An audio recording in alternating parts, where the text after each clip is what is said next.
Public comment has been satisfied for all items today. So members of the public may speak for up to 1 minute for general public comment. During general public comment, members of the public may speak to anything within the city's subject matter jurisdiction. We will tell you when your time is up. Our goal is to get through as many speakers as possible. I'm Christy Adair. I am a Sherman Oaks resident, and I took my first CERT class in 2001. We live in earthquake country, and I believe it's important that people can take care of themselves after disaster. If you look at significant disasters around the world, the cities that recover most quickly, economically and emotionally, have citizens who are prepared and leaders who have helped them. So I want to thank Ulysses Hernandez, Council District 1, for authoring a motion, CF 25006 S41, which allows $50,000 towards CERT training and supplies in her district. I'd also like to thank Nithya Raman, Council District 4, for working with her CERT coordinators in her district to have monthly meetings. These regular meetings are essential because community members can come together, practice CERT skills, and it's happening all over the city of Los Angeles. We have CERT coordinators who, thank you. Danica Middleton, for information, Secretary, Lake Balboa Neighborhood Council. I am asking Councilmember Padilla why she is continually ignoring the requests of her stakeholders. Councilmember Padilla is well aware from the very beginning that Lake Balboa and Encino stakeholders opposed the construction of Metro's 248 apartment units and Link Housing Corp's 17100 Victory Boulevard's 194 affordable housing units, both affecting the intersection of Victory and Balboa Boulevards. Both the mayor and the Councilmember Padilla failed to take into consideration that right across the street are 7 schools, not 1, but 7, with a collective student body of 6,000. This would affect the parents and the students on a daily basis. This Councilmember Padilla had made an agreement with Birmingham principal that his foster students would get a handful of those units. This is shady. They did not take into consideration how it would affect the community. There will be a student killed by massive amounts of traffic. Speaker, you have 1 minute. Thank you. Hi, I'm Christine Musetti. I live next door to Birmingham High School. I have handouts for all the council members for public record. Thank you. First off, I'm against the Victory Boulevard housing project that's on, obviously, Victory Boulevard. I understand that most of the city staff is overwhelmed with all the streamlining approvals of the housing, but our councilwoman, Melba Padilla, who is not sitting there right now, appears to be having her dual roles, which allows these projects to slip through without proper care for our community. And you all depend on each other to have the communities back and realize that you know what's good for the community. And for this project, it's just the wrong location. It's right across from Birmingham High School. They're going to plan on using the same crosswalk that the kids use. And as the handout I gave you, you'll see a picture of all the kids. And I just feel like it's the wrong location. I live in the neighborhood. Thank you. Let's keep Lake Balboa the green gem it is. Thank you very much, Council. Public comment. You have 1 minute. Once again, let's beat up Padilla Day. These people that are talking about the Balboa issue, I wish they would read the court order by Judge Carter. Are you telling that Padilla needs to breach and cause contempt for the city for breaching that court order? It appears that these young ladies have not read it. If they would like to have a copy, I'll be glad to send it to them free of charge. But it's not beat up Padilla Day. Another issue I want to talk about was the interview on Wednesday of Padilla. I did a Public Records Act request in which I received some information based on information and belief about Raman. Raman, you call Padilla a placeholder after you set her up on that interview. Someone on your staff said the word that she's considered just a placeholder. Good morning. My name is Jennifer Clark. I'm the Vice President of North Hollywood Northeast Neighborhood Council, speaking as an individual. Approximately 70% of Angelenos are not prepared for the next emergency. As we head into National Preparedness Month in September, I'm requesting that City Council do more to financially support CERT. I completed the 7-week training in February and found it incredibly valuable. Unfortunately, funding is always a concern for this program. I request that each of you designate some of the discretionary funding to support and promote CERT in your districts. And then as a side, I know there's no public comment on Agenda 4, but I'll put a part of my general statement, is the committee recommendation is to note and file the CAO report, which includes status on 9 key performance indicators. Many of the indicators are tied to data that has been shown to not be fully available, transparent, or accountable to the funding received for homelessness services. I request that each of you spend time reviewing the data before voting to extend this emergency declaration for yet another quarter after this many years. Thank you. Good morning, council members. Councilmember Padilla has failed Lake Balboa. Hundreds of petitions, years of opposition, dozens of meetings ignored. And still she voted yes on a project we oppose, pushing for extra funds for herself. This is not leadership, it's betrayal. She could have listened, abstained, or voted no, but she voted politics and personal gain over her constituents. Who benefits? Not us, the landowner, the developer. Apparently herself. She holds private meetings with other neighborhoods while ignoring the people who elected her. Our community plan calls for infrastructure improvements on public land, not favors for outsiders. Councilmember Padilla, the residents are watching. Stop betraying us. Start representing us, or step aside. Thank you. Speaker, you have 1 minute. Gwendolyn Flynn, Lake Balboa homeowner and a stakeholder member of the Neighborhood Council in Lake Balboa. Councilmember Padilla, you have lost your way. You have betrayed the people of Lake Balboa. You have lied to your constituents, ignored petitions, and allowed conflicts of interest to control your decisions. You claim to lead, but all you've done is to serve yourself while harming our community. Your inaction, your deceit, and your self-interest are disgraceful. You do not deserve the trust of the people, and you do not deserve to hold office. Lake Balboa deserves real leadership, honesty, integrity, accountability, all things you have repeatedly failed to show. We will no longer be silenced. For the good of this community, we ask you to step aside immediately. Yeah, Donna Perriman.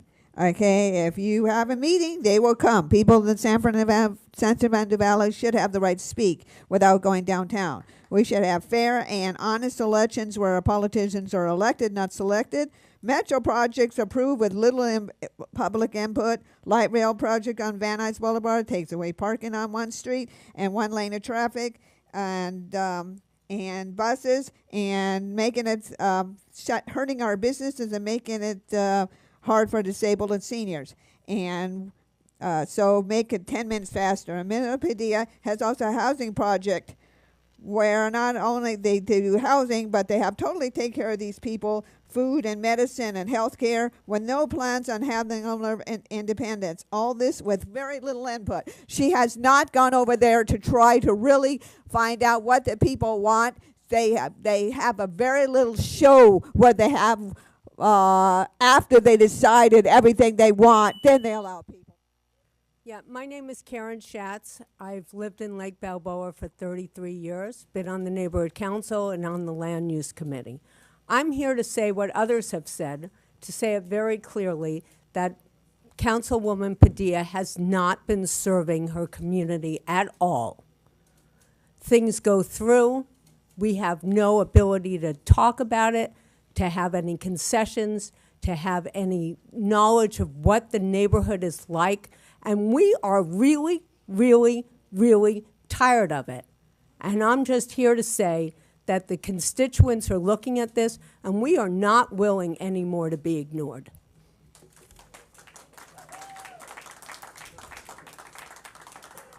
Thank you. Linda Gravani, President, Lake Balboa Neighborhood Council, elected to represent our 50,000 stakeholders. Our community vehemently opposes 2 destructive projects on Victory Boulevard. 194 units proposed are directly across from the Birmingham School Complex, serving 6,000 students. Instead of protecting our students, Councilmember Padilla motioned to authorize $45 million to help fund this unsafe project.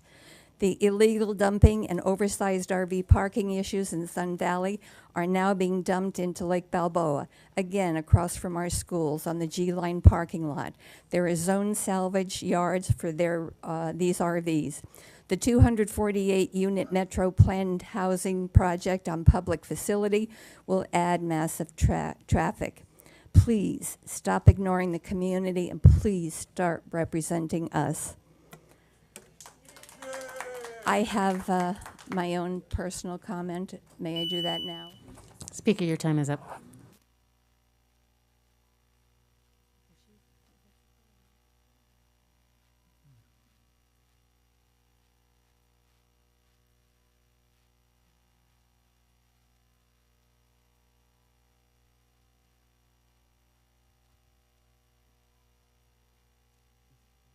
So, Speaker, your time is up. Your time is up. We're going to go to the next speaker. Your time is up. You're disrupting the meeting. Speaker, you have 1 minute. Johnny G. Good morning, council members. May Mr. Richard Serrano rest in peace, a community advocate who loved his community and the people of Los Angeles. He was a kind and generous man. He was always ready to assist his fellow Angelino. He just passed away this last week. He wasn't here to make noise. He was here to make changes. John Lee, it's a disappointment what you allowed in Porter Ranch. Are you proud of yourself? It's so dangerous to go up Reseda Boulevard, and one day a fire will be worse than the previous ones in Los Angeles.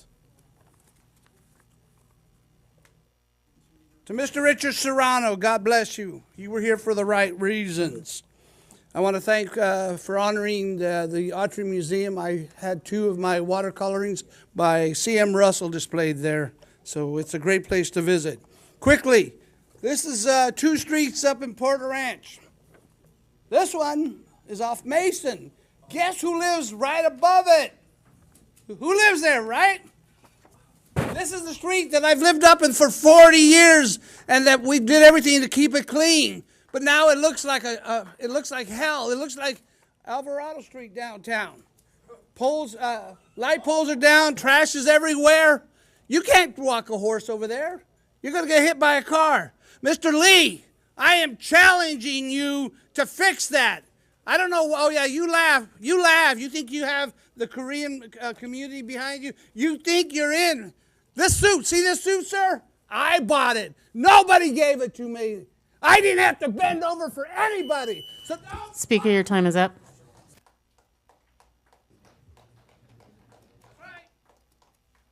Good morning, Council. My name is Kevin Davis, President of the Foothill Trails Neighborhood Council, but speaking as a private citizen.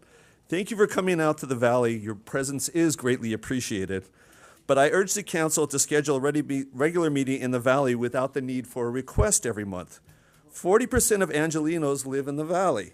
Yet of the up to 14 meetings held every month, having a single meeting outside of City Hall is not enough. The Valley deserves more than 7% of your time. Council should have more field trip meetings too. I would encourage them to schedule meetings in other areas as well, such as San Pedro, such as East LA, so the council has a better feel for what's going on in the community. You should also consider holding meetings outside of normal business hours. I had to rearrange my schedule to be here today, but Angelinos cannot. Since a bulk of the public comment is done at the committee level, the council should reconsider allowing the committee meetings in the evenings as well as allowing remote comment.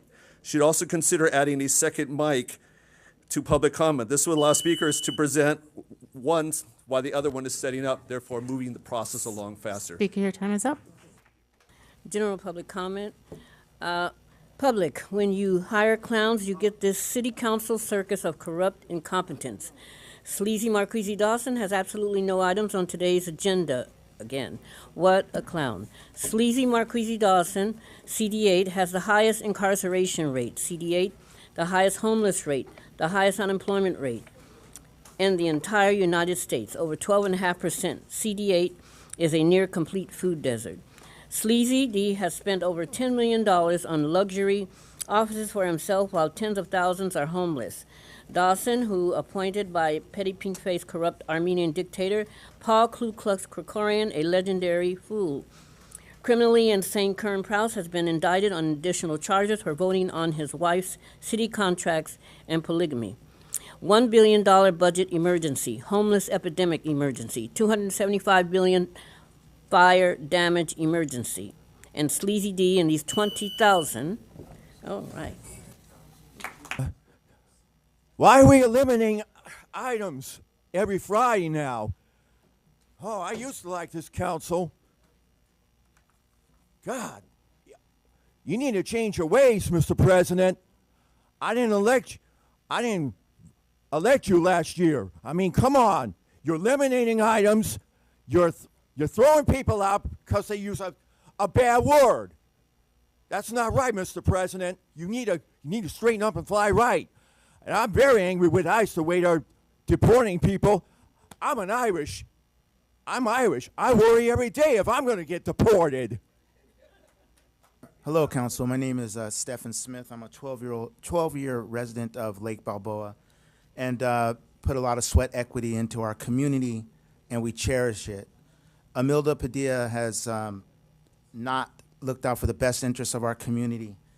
We have 194 units that I oppose and the community oppose, and we also oppose the Balboa station with the proposed 100 RVs, homeless campers, and 248 units. Victory is a very busy thoroughfare, and it is not safe putting up all this congestion and construction. And we would like more transparency and communication in, going back and saying that you're not supporting a project and then going behind our backs and asking for $45 million to help fund a project that you told us in our face that you do not support, and it's due to AD1 that is being built. So we need transparency and someone to support us. Thank you. Yes, hi, my name is Wendy Keel. I'm a member of the North Hollywood Neighborhood Council, but I want to speak on behalf of, as a resident of North Hollywood, I have two issues. One is the proliferation of Airbnb in my neighborhood in North Hollywood, where houses are being bought by developers. The house is cut into 2 units, they add an ADU, and they are rented full-time for Airbnb, thus turning our neighborhoods into hotels. This is illegal. They shouldn't be running businesses. We need this housing to be long-term residents, particularly given in the fire and the housing shortage, not as hotels for tourists, but residents. We have an ordinance that prohibits this, and it is not enforced. The second issue I want to talk about is trees. Don't plant any more trees. You don't take care of the ones you've got. They've gotten to be a nuisance. There's no money for our people to cut and trim their living things. They fall on sidewalks. They fall on cars. They ruin fences. Don't plant more without taking care of the ones you have. Good morning. My name is Nancy, and I'm from Sun Valley. I don't know if Ms. Padilla is aware. She says she's from Sun Valley. I'm from Sun Valley as well.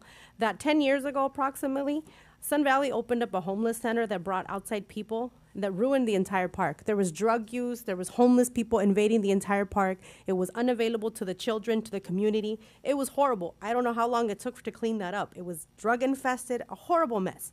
The Tiny Homes project is way too close to the park. The elementary school, the neighborhood, the community, and public transportation. You're bringing this to our community without our consent. We don't want this. We were not taken into consideration. Why? Because there's a homeless crisis and we can just do it. We don't have to ask for community input. That's not right. We elected you to represent us, and you're not representing us. You are not representing what we want. The brand for tiny homes is down the road and is surrounded by RVs, proof that the tiny homes are not working. Where's the data showing that the brand for tiny homes is servicing people? The RVs in Sun Valley, on Roscoe, Vinedale, and San Fernando Road are growing. Buenos días. Mi nombre es María Luisa Jaques. Good morning. My name is Maria Luisa Jaques. Tengo 58 años viviendo en Sun Valley. I've been living in Sun Valley for 58 years. Me opongo firmemente al proyecto de las tiny homes I'm firmly against the tiny home projects que planea poner en nuestra ciudad la concejal Imelda Padilla. that it's planning to be installed in our city by Council Member Padilla, poniendo en riesgo inmediato a familias y negocios. that it's a huge risk for families and businesses. Planea poner 215 casitas y 415 desamparados. They plan to create 215 tiny houses and to include in them 415 homeless. Este proyecto no debe anular las ordenanzas y normas. This project should not annul the ordinances de uso del suelo existente. of how the soil shall be used. Solo porque enfrentamos una emergencia, Not only because we are on an emergency. las comunidades de justicia ambiental y los vecindarios The communities of environmental justice and the neighborhoods, requieren estándares más estrictos, no excepciones. they require strict standards, not exceptions. Las acciones apresuradas del Consejo Rushing these actions by the council, ignoran preocupaciones legítimas de seguridad. they ignore legitimate worries regarding security and safety. Speaker, you have 1 minute. Good morning, Council. I'm here today to express deep concerns regarding the tiny home project imposed on Metrolink Sun Valley Station by Councilmember Padilla. I agree with the rest of the people. This project was poorly planned from the get-go, and it's a decision that affects a community now disproportionately impacted by homelessness and persistent public safety challenges. Converting this site without careful analysis or meaningful input places additional burdens on a vulnerable environmental justice community. Locating the first tiny home unit within 100 yards on the map of existing residences raises serious public safety concerns for families, businesses, commuters, and schools. Our experience with similar projects in other neighborhoods shows increase in violence, crime, and vandalism, which only further undermines the daily peace and security of our communities. It is discriminatory and inequitable to concentrate such facilities so close to residential areas and local businesses. Thank you. Here you have 1 minute. Carmelina Minasova, as a president of Human Rights and resident District 6 of Panorama City, I just want to say we hear the news of Richard Serrano. He's very active and we will be miss him. Regarding for the Imelda Padilla, the proposal, I never criticize anybody, but I wanted to deeply concern about the way how she treating people. Leadership require listening to community, respecting their voices, honoring promises you made while running the office. Unfortunately, I witnesses the opposite. At your public event, you ignore even resident comments and even my comments when I send to you, and even sometimes call the police asking people removed. That's not the democracy, what we learn in America. You telling the public my activity against you or something election, that's wrong. I'm a medical field. I never wanted to be a politician, but we're in a crisis. That's why we have to ask simple things. Democracy, not what you want. Democracy, what we people need. Thank you. Thank you. I'd like to just note that Councilperson Lee was actually paying attention and looking at the public speaker, so maybe some of the rest of you might want to pay attention to that. Words are cheap. You are all good speakers, but actions and votes speak louder and yield more life consequences. It is your actions that affect our lives and our futures, the futures of people who you work for, futures that are more important than your political aspirations. We can no longer afford to fund your failed policies. Los Angeles infrastructure can no longer afford them either. Councilwoman Padilla, Sun Valley cannot lose their metro stop in exchange for yet another homeless shelter. For God's sake and ours, stop forcing us to fund your homeless industrial complex for the sake of the homeless and the rest of our community. Thank you. Colleagues, one of the, I guess I'm very lucky, right? Well, today that you're all at Council District 6, you kind of got a glimpse of the sort of things that are going on in the 6th District. But it's not usually traditional for us to speak, right? Right after the public comment directly, but it's an interesting week because this week I went on a podcast where I defended this council's position on opposing SB 79, where I talked about don't like SB 79 because we want to be able to engage with the community on the things that we bring to our backyard, right? We appreciate local control. We work on the negotiations. We work on the compromise during this emergency of the homeless crisis. So it's our job, right? It's our job to be the compromisers between the NIMBYs and the YIMBYs. That was the whole basis of that interview that is now going viral. To me, that's my job, finding the compromise. So to everyone that came today, you know, as I've said before, we're working under an emergency. And there are some things that as a council member I have control over during the emergency and some that I just do not. For those who actually attended the public spaces where we talked about the ED1 proposal in Lake Balboa, and to those who also productively engaged with us on the conversation of the tiny homes project in Sun Valley, you know that the tiny homes is interim. You're not gonna lose the Metrolink station. We've talked about it. Also, when it comes to the ED1 in Lake Balboa, it's a private property. It's coming with the emergency order. It is a conversation that we are trying to now help those who are productively engaging to also engage with the mayor's office about it. And related to the metro lot, that's different. The metro lot is public land. We have already started engagement with the focus group. A lot of people were invited from Lake Balboa, and some people rejected the invitation. But for those who did attend, we are beginning a process to bring something that the community of Lake Balboa is content with. And also, because it was brought up, I want to clarify the rumor. There's not going to be an RV lot coming to that corner where people are living in the RVs. If you want the true details, my team is here to give the truth behind it. But again, I wanted to just talk to my colleagues because I know we're all going through it. We're getting so much pressure to build the housing, but we don't want the pressure to come from Sacramento. We want to engage with our communities. And this is just me telling the community that came to talk today, the conversations are not over. Thank you so much for coming. I worked with the council president to bring the meetings back here so that you have this opportunity. So thank you for coming, but let's continue to talk and be productive because we have to meet somewhere in the middle. That's it. Thank you all. Thank you so much, Council. You do not get to respond. You are disrupting the meeting. You've been warned. If you do not stop disrupting the meeting, you will be removed. That is your first and last warning, sir.